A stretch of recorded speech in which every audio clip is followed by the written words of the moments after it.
Hello guys, you are welcome to this video channel Ganesh Setu. Here in this video lecture we will discuss about probability. ठीक है, तो सबसे पहले तो हम probability के बारे में इंट्रोडक्टरी पार्ट्स देखेंगे और इंट्रोडक्शन टू द probability. तो इस पार्ट में हम देखेंगे कि थियोरेटिकल डेफिनेशन या थ्योरेटिकल मीनिंग क्या है probability का, तो उसके बारे में जानेंगे, राइट। तो देखते हैं हम क्या होता है कि जो वर्ड probability है, probability और chance is very frequently used in day to day conversation. तो एवरीडे लाइफ में ऐसे बहुत सारे स्टेटमेंट होते हैं जहां हम ये प्रोबेबिलिटी और चांस, दी वर्ड प्रोबेबिलिटी और चांस के बारे में हम हमारा सामना होता है। जैसे कि हम बात करें कि he is probably wrong, right. कोई राइट या रॉन्ग हो सकता है, बट कंडीशन ये है कि भाई ही इज़ प्रोबेबली रॉन्ग और he is probably right, and the chances of winning the match is 50-50, and it is very likely that it will rain tonight etc कि भैया क्लाउडी डे है और आज रैन होगी, तो इसकी क्या पॉसिबिलिटी बन सकती है। तो ये सभी स्टेटमेंट, ऐसे सभी बहुत सारे स्टेटमेंट हैं यहाँ। जैसे हम बोलें कि इंडिया पाकिस्तान का मैच हो रहा है तो India will win the match, यहाँ हम ऐसे बोलें कि Pakistan will win the match, right. तो ऐसे बहुत सारे स्टेटमेंट हैं जो कि एवरीडे लाइफ में हमें ना उनसे हमारा आमना सामना होता है, या उस हम कन्वर्सेशन में है ना उनको यूज करते हैं, राइट। तो ये सभी स्टेटमेंट क्या है, ये जो अभी सभी स्टेटमेंट हैं, all these statements are not mathematically precise in the sense that we can't form any definite idea about the occurrence or non-occurrence of the events, right। क्योंकि ये सभी स्टेटमेंट से हम क्या है कि कोई डेफिनेट आइडिया नहीं कंफर्म कर सकते किसके बारे में, ऑकरेंस और non occurrence of the events के बारे में। बट ये सभी स्टेटमेंट क्या देते हैं हमें, they give us an idea of a varying degree of probability of occurrence और non occurrence of the events, right. तो यहाँ से क्या मिलता है हमें, एक varying degree of probability of occurrence और non occurrence of the events मिलता है। ये स्टेटमेंट से सभी से ये स्टेटमेंट यही देते हैं, क्या देते हैं, एक idea of varying degree of probability of occurrence और non occurrence of the events. So finally अगर हम इसको वन लाइन स्टेटमेंट में अगर प्रोबेबिलिटी को डिफाइन करें तो क्या है, probability is a quantitative measure of uncertainty. क्या है, जो अनसर्टेन इवेंट्स हैं, अनसर्टेन इवेंट्स हैं ना, जिनमें जैसे अभी हमने डिस्कस किया, वो सभी कैसे थे, अनसर्टेन स्टेटमेंट्स थे ना। और वो अनसर्टेन स्टेटमेंट का अगर आंसर लेना है तो वही क्या हो जाएगा कि उनके अनसर्टेन इवेंट्स हो जाएंगी। तो उनके लिए हम देखते हैं क्या है। तो फाइनली हम क्या बोलेंगे कि probability is a quantitative measure of uncertainty, quantitative measure of uncertainty, a number that conveys the strength of our belief in the occurrence of an uncertain events, right। A number that conveys the strength of our belief in the occurrence of an uncertain events। तो ये finally introductory parts हैं किसके बारे में, probability के बारे में। तो एक वन लाइन स्टेटमेंट या वन लाइन डेफिनेशन हमने देखी, प्रोबेबिलिटी क्या है, क्वांटिटेटिव मेजर ऑफ अनसर्टेनिटी है। प्रोबेबिलिटी नंबर है that conveys the strength of our belief in the occurrence of N uncertain event, ठीक है। अब क्या होता है कि इसी को जो एक नंबर है प्रोबेबिलिटी या क्वांटिटेटिव मेजर ऑफ अनसर्टेनिटी है, इसको फाइंड आउट करने के लिए, या वो डिग्री है, वो डिग्री को फाइंड आउट करने के लिए हमें क्या एक फार्मूला बनाना होता है।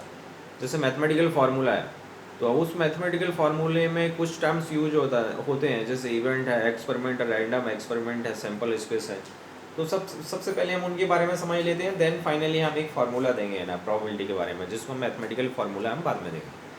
तो अब सेकंड पॉइंट पे आते हैं हम एक्सपेरिमेंट के बारे में। तो ये एक्सपेरिमेंट है क्या, तो एक्सपेरिमेंट का एक डेफिनेशन ये है कि an operation which can produce some well defined outcomes, an operation which can produce some well defined outcomes is known as an experiment, is known as an experiment, right. तो क्या होता है कि देखो बहुत सारे एक एक्सपेरिमेंट जो हम साइंस एंड टेक्नोलॉजी में भी देखते हैं, तो बहुत सारे एक्सपेरिमेंट ऐसे होते हैं जो साइंस एंड टेक्नोलॉजी में जिनको हम एक्सपेरिमेंट करने के लिए जाते हैं under the same identical conditions होते हैं। every time we get almost same result, every time we get almost same result in all trials, है ना, कि भाई किसी भी एक्सपेरिमेंट को अगर आप बार बार रिपीट करेंगे साइंस एंड टेक्नोलॉजी में, तो उसकी जैसे रीडिंग फिक्स है तो हमें ऑलमोस्ट सेम रिजल्ट मिलता है हर बार। जैसे हम एक कैंटिलीवर के लिए एक्सपेरिमेंट करने के लिए जाएंगे तो अंडर दी आइडेंटिकल कंडीशन, तो कैंटिलीवर की जो रीडिंग मिलेंगी ऑलमोस्ट, जो जहाँ पे कंडीशन सेटिस्फाई होती है, तो हर बार एवरी टाइम इस टाइम हमें क्या है कि सेम ही रिजल्ट, सेम आउटपुट ही मिलता है, ठीक है ना। तो ये तो एक्सपेरिमेंट क्या होगा साइंस एंड टेक्नोलॉजी में, इस टाइप के एक्सपेरिमेंट्स हैं कि जो कि एवरी टाइम हम जिनको एक्सपेरिमेंट करने के लिए जाएंगे, लेकिन हमें जो रिजल्ट है, आउटकम है, वो हमेशा सेम ही मिलेगा, राइट। बट बहुत सारे एक्सपेरिमेंट ऐसे भी हैं कि जिनको अगर under the same identical condition अगर हम रिपीट करने के लिए जाएंगे तो उनका क्या है कि they don't produce the same outcomes every time. हमें ज़रूरी नहीं है कि सेम आउटकम्स मिले, है ना, एवरी टाइम, है ना। ऐसे बहुत सारे एक्सपेरिमेंट्स होते हैं, जैसे कि हम बात कर रहे हैं कि if we toss a coin, तो देन क्या है, we may get a head और ट्रायल, हेड और tail, we may get a head और टेल। अगर हम एक कॉइन को टॉस करते हैं तो हम क्या, एक हमें हेड मिल सकता है और टेल भी मिल सकता है, राइट। अब और नंबर ऑफ फर्दर ट्रायल्स बना लेते हैं कि भैया हम उसको 5 बार अगर टॉस करें तो नंबर ऑफ ट्रायल्स कितनी हो जाएंगी, 5 हो जाती हैं। तो फाइनली कहने का मतलब है कि अगर if we make further trials, that is we toss the coin again and again, the outcomes of each trial depends on chance, outcome of each trial depend on chance and it is not the same each time, right.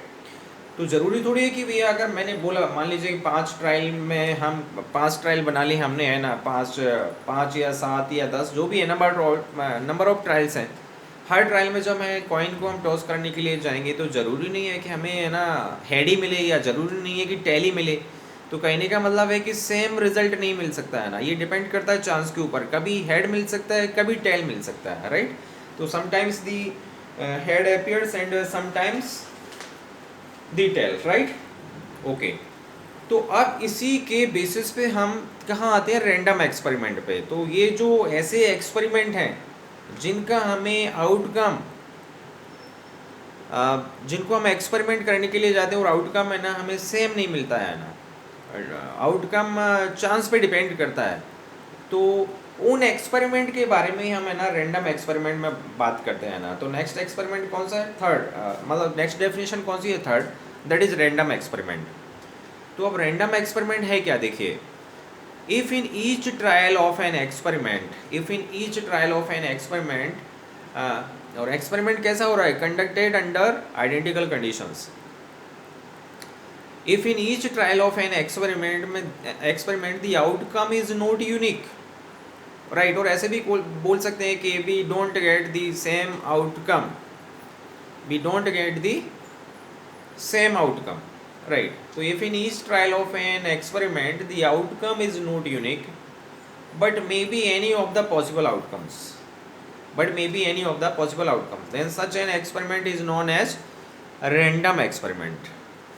In a random experiment the outcome of each trial depends on chance, right. तो जो ही अभी मैं simple सा example दिया था कि अभी जो बहुत सारे जो एक्सपेरिमेंट होते हैं जिनको हम बार बार रिपीट करें, तो हमें ज़रूर नहीं है कि सेम रिज़ल्ट हर बार सेम रिज़ल्ट मिले, वो रिज़ल्ट, है ना, चांस पे डिपेंड करता है। जैसे कि मैंने बोला कि हमने कॉइन को टॉस किया, तो अगर हम 5 बार टॉस करेंगे, है ना, तो 5 बार में ही हमें अलग अलग आउटकम्स मिल सकते हैं ना, कभी हेड मिल सकता है, कभी टेल मिल सकता है, कभी फिर हेड टेल ऐसे मिल सकता है। पर हम ज़रूर नहीं है कि ये नहीं बोल सकते कि एक यूनिक रिजल्ट ही मिलता है। यूनिक मतलब, है ना, 5 के 5 बार हमें हेड मिले या 5 के 5 बार टेल मिले, right. So tossing of a coin is a random experiment, ठीक है ना। इसका अगर हम एग्जाम्पल देखें तो tossing of a coin is a random experiment. Similarly अगर हम बात करें throwing a die is random experiment, क्योंकि अगर डाई को भी आप थ्रो करते हो या रोल करते हो तो डाई के ऊपर कितने फेस होते हैं, 6 फेसेस होते हैं, 1 2 3 4 5 6। तो कभी हमें 1 मिल सकता है, कभी 2 मिल सकता है, कभी 3 4 5 और 6 मिल सकता है। हर एक ट्रायल में हम ये नहीं बोल सकते कि यार हमें 1 ही मिल रहा है या 2 ही मिल रहा है, 3 मिल सकता है। तो थ्रोइंग अ डाई और rolling a die is also a random experiment. Next है कि थर्ड एग्जाम्पल क्या है रैंडम एक्सपेरिमेंट के बारे में, तो ड्रॉइंग अ कार्ड, तो drawing a card from a well shuffled pack of cards is also a random experiment, is also a random experiment. क्योंकि ज़रूरी नहीं है कि हर बार हम कार्ड निकालें तो वो हमें सेम ही मिले, है ना। पैक ऑफ कार्ड से 52 कार्ड्स होते हैं नंबर में, है ना। तो हर बार अलग हो सकता है ना, ठीक है ना। तो इस टाइप के जो एक्सपेरिमेंट जिनको हर ट्रायल में हमें ज़रूरी नहीं कि यूनिक रिजल्ट मिले, रिजल्ट पॉसिबल आउटकम्स में से कुछ भी हो सकता है, तो ऐसे एक्सपेरिमेंट ही रैंडम एक्सपेरिमेंट है, राइट। ठीक है, अब नेक्स्ट आते हैं हम, है ना, फोर्थ डेफिनेशन पे, इवेंट के बारे में आते हैं। किस पे आते हैं हम, इवेंट पे। तो इवेंट क्या कहती है कि द आउटपुट और result of a random experiment, the output और result of a random experiment is called an event. It is denoted by capital A, right. तो फाइनली इवेंट क्या है, इवेंट इज द रिजल्ट और outcome of a random experiment. तो अब अभी तो वो पॉसिबल में से नहीं एक फिक्स आ जाएगा। जैसे अभी मैंने बोला कि अगर हम एक कॉइन को टॉस करते हैं तो उसके पॉसिबल आउटकम्स क्या हैं, यानी कि आउटपुट क्या मिल रहा है, पॉसिबल आउटपुट और पॉसिबल आउटकम्स। तो हेड आ सकता है या टेल आ सकता है, तो पॉसिबल आउटकम्स क्या होगा, हेड और टेल। तो set of head and tail क्या है, is the set of possible outcomes. लेकिन अब क्या है कि अगर हेड मिलता है हमें तो वो पार्टिकुलर क्या हो गया, वो एक इवेंट आ गई। तो पार्टिकुलर जो रिजल्ट आया है ना, पॉसिबल आउटकम्स में से जो पार्टिकुलर रिजल्ट आया तो वो एक क्या है, इवेंट है। तो इवेंट क्या है, द आउटपुट और result of a random the output और result of a random experiment is called an event. For example, first in tossing of a coin getting head और tail is an event, right? In tossing of a coin getting head or tail is an event. And second example ये है कि in throwing a die getting 1 or 2 or 3 or 4 or 5 or 6 is an event, right? So finally क्या है, event the output or result of a random experiment is called an event. Okay, अब हम आते हैं next sample space पे। अब next definition देखते हैं हम, सैम्पल स्पेस। तो ये सैम्पल स्पेस क्या होता है, तो सैम्पल स्पेस क्या है, the set of all possible outcomes, the set of all possible outcomes in a random experiment is called a sample space, right.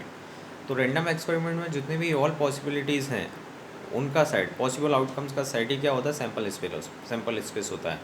It is denoted by capital S and each element of sample space is called a sample point. अब जैसे कि हम बात करें first example में कि in tossing a fair coin, in tossing a fair coin means that है कि अनबाइस्ड कॉइन की बात कर रहे हैं जिसमें हेड एंड टेल होगा, है ना। ऐसा नहीं कि दोनों तरफ हेड हो या दोनों तरफ टेल हो, राइट, ऐसे नहीं है ना। जैसे कि हम ये अनबाइस्ड कॉइन की बात कर रहे हैं, फेयर कॉइन की बात कर रहे हैं। In tossing a fair coin there are 2 possible outcomes. तो मैक्सिमम पॉसिबल आउटकम्स कितने हैं, जब हम एक कॉइन को टॉस करते हैं तो 2 पॉसिबिलिटीज़ हैं, या तो हेड मिल सकता है या टेल मिल सकता है ना, इससे ज़्यादा तो तीसरी पॉसिबिलिटी है नहीं है। तो the set of all possible outcomes, तो यहाँ पे क्या हो जाएगा, S is equal to set of H and T. तो सैम्पल स्पेस एस हो जाएगा, एस के अंदर कितने एलिमेंट आएंगे, यहाँ पे 2 एलिमेंट आएंगे, एच एंड टी आ जाएंगे, राइट। और अगर हम बात करें number of element in S कितने हुआ है, n S is equal to 2। Second example में देखेंगे कि when we throw a die it can result in any of the 6 numbers. 6 में से 6 नंबर्स में कोई भी नंबर आ सकता है, 1 2 3 4 5 और 6 1 आ सकता है, या 2 आ सकता है, या 3 या 4 या 5 और या 6 आ सकता है। तो इन सभी पॉसिबल आउटकम्स कितने हो सकते हैं ना, पॉसिबल आउटकम 6 हैं। तो इन सभी पॉसिबल आउटकम्स का सेट बनाएंगे हम, तो S is equal to 1 2 3 4 5 and 6। तो ये सैम्पल स्पेस हो जाएगा, है ना, इस पर्टिकुलर इवेंट के लिए। अगर हम बात करें when we throw a die it can result in any of the 6 numbers 1 2 3 4 5 and 6, right. तो एस इज इक्वल टू क्या आ जाएगा, set of these 6 numbers 1 2 3 4 5 and 6। तो number of element in S कितने हो गए, 6 हो गए। नेक्स्ट है कि व्हेन वी थर्ड एग्जांपल है when 2 coins are tossed together, एक साथ अगर हम बात करें 2 कॉइन्स को अगर हम टॉस करें साथ में, तो क्या हो सकता है, देखो जो पॉसिबिलिटीज़ हैं क्या क्या बन सकती हैं कि दोनों कॉइन पे क्या है, दोनों पे हेड हो सकता है, एक पे हेड एक पे टेल आ सकता है, एक पे टेल दूसरे पे हेड आ सकता है, या दोनों पे टेल आ सकता है। तो जो मैक्सिमम पॉसिबिलिटीज़ हैं कितनी है, मैक्सिमम पॉसिबिलिटीज़ हमें 4 पॉसिबिलिटी मिल सकती हैं, इससे ज़्यादा तो पॉसिबिलिटी मिल नहीं सकती है ना, कि दोनों पे हेड हो, एक पे हेड एक पे टेल हो, एक पे हेड एक पे टेल दूसरे पे हेड हो, दोनों पे टेल हो, राइट। तो इन पॉसिबल आउटकम्स का सेट बनाएंगे तो एस इज इक्वल क्या हो जाएगा, set of all these 4 possible outcomes, that is H S H T T H T T यहाँ पे। तो सैम्पल स्पेस एस ये बन जाएगा, तो number of element in S कितने हो जाएंगे, यहाँ पे 4 हो जाएंगे, राइट। तो ये सैम्पल स्पेस की डेफिनेशन थी, तो ठीक है ना। तो the set of all possible outcomes in a random experiment is called a sample space, it is denoted by capital S, right. अब हम आते हैं मेन डेफिनेशन पे, जिसके लिए ये सारे जो हम जो छोटी छोटी डेफिनेशंस थी उनको हम समझ रहे थे, जो कि मस्त था समझना। अब हम मेन पॉइंट पे आते हैं कि प्रोबेबिलिटी क्या है। प्रोबेबिलिटी हम किसकी फाइंड आउट करेंगे, तो है ना, we find out the probability of an event. Probability of what, probability of an event, right. तो इवेंट तो अभी हम समझ ही पहले करके ही मतलब इवेंट के बारे में तो हमने टर्म समझ ही लिया कि इवेंट क्या है, टर्म है ना, राइट। तो अब हम नेक्स्ट डेफिनेशन हमारी सिक्स डेफिनेशन है प्रोबेबिलिटी ऑफ एन इवेंट। तो अब ये कैसे मिलेगी, कैसे फाइंड आउट करेंगे, उसके लिए हम देखते हैं कि इन अ रैंडम एक्सपेरिमेंट, कोई भी रैंडम एक्सपेरिमेंट है, right. In a random experiment let S be a sample space and let capital E is a subset of capital S. तो देन क्या हो जाएगा, ई इवेंट हो जाएगा, क्योंकि एस तो क्या है, set of all possible outcomes है, और set of all possible outcomes का जो सबसेट होगा वो इवेंट होगा ना, राइट। तो ई क्या हो सकता है, या तो एक सबसेट होगा, है ना, और या एग्जैक्टली इक्वल आ सकता है ना, राइट। तो ई क्या होगा, इवेंट होगा। Then the probability of occurrence of the event E, then the probability of occurrence of the event E is defined as, then the probability of occurrence of the event E is defined as, तो सबसे पहले it is denoted by P of E, capital P of capital E। तो capital P of capital E का meaning क्या है, probability of an event A is equal to, is defined as n of E upon n of S, right. तो ये एक definition बन गई है किसकी, probability की, P is equal to n E upon n S, राइट। इसका मीनिंग क्या है, probability of an event E is equal to number of element in E, number of elements in E upon number of element in S, right. और करके इसको second theoretical definition अगर हम convert करें, थ्योरेटिकल डेफिनेशन क्या बन जाएगी, P is equal to number of outcomes, P of E, that is P is equal to number of outcomes favourable to occurrence of E, favourable to occurrence of E upon number of all possible outcomes. N S क्या है, number of all possible outcomes है, और n E क्या है, n E तो number of all favourable outcomes है, right. तो ये इसका प्रोबेबिलिटी ऑफ एन इवेंट का था।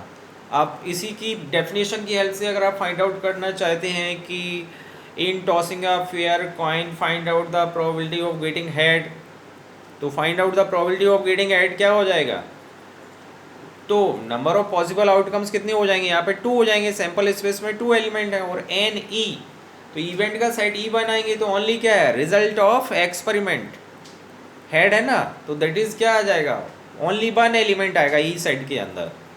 तो n E is equal to क्या हो जाएगा 1, और एन एस क्या हो जाएगा 2 हो जाएगा, तो पी क्या आ जाएगी 1/2 आ जाएगी। मीन्स दैट ई क्या था यहाँ पे, ई इवेंट था, इवेंट क्या इवेंट था, इवेंट ऑफ गेटिंग, इवेंट क्या था, इवेंट यहाँ पे हमें हेड मिल रहा था ना उसके लिए, तो P क्या था, P probability of getting head, if we toss a fair coin then probability of getting head is equal to 1/2, right. So ये प्रोबेबिलिटी की डेफिनेशन है। तो हमने यहाँ पे अभी क्या किया, इंट्रोडक्टरी पार्ट किया, then definition of experiment, then random experiment, then event, then sample space, and last probability of an event कर लिया है, राइट। तो अब एक और अब प्रोबेबिलिटी के बारे में अगर हम बात करें कि भाई जो प्रोबेबिलिटी है, प्रोबेबिलिटी क्या है, एक नंबर है, और वो नंबर क्या है कि इन बिटवीन 0 to 1 हो सकती है ना, कि मैक्सिमम पॉसिबिलिटी किसी इवेंट की ऑकर होने की 100% से ज़्यादा नहीं हो सकती है ना, और नॉन ऑकरेंस क्या हो सकता है, 0 हो सकता है ना। तो प्रोबेबिलिटी पी की वैल्यू क्या करती है, probability of the event E lies in between 0 to 1 including 0 and 1। तो क्लोज इंटरवल 0 1 में ही पी ई बिलोंग करेगा। प्रोबेबिलिटी ऑफ ई, पी की वैल्यू किस में बिलोंग करेगी, किस में लाई करेगी, क्लोज इंटरवल 0 1 में, राइट। इसके बाहर नहीं जा सकती। और प्रोबेबिलिटी अगर 0 आ रही है तो इम्पॉसिबल इवेंट है, और अगर प्रोबेबिलिटी की वैल्यू 1 आ रही है तो वो श्योर इवेंट है। तो प्रोबेबिलिटी की वैल्यू 1 आने का मतलब है कि जब इवेंट एंड सैम्पल स्पेस दोनों सेम हो जाएंगे, event and sample space same हो जाएंगे। और प्रोबेबिलिटी 0 आने का मतलब है कि number of elements in event क्या होगा, 0 होगा, दैट इज़ इम्पॉसिबल इवेंट हो जाएगी। इम्पॉसिबल इवेंट हो जाएगी तो उसकी प्रोबेबिलिटी 0 आएगी, और श्योर इवेंट की पॉसिबिलिटी 1 आएगी, राइट। और अदरवाइज इन बिटवीन आएगी प्रोबेबिलिटी। तो ये यहाँ पे प्रोबेबिलिटी की डेफिनेशन, मैथमेटिकल डेफिनेशन थी। ओके ओके, सो इस वीडियो लेक्चर में इतना ही, राइट। नेक्स्ट वीडियो लेक्चर में हम ना अपना कंडीशनल प्रोबेबिलिटी और फर्दर रैंडम वेरिएबल्स के बारे में डिस्कस करेंगे। इस वीडियो लेक्चर में इतना ही। Thanks for watching this video lecture.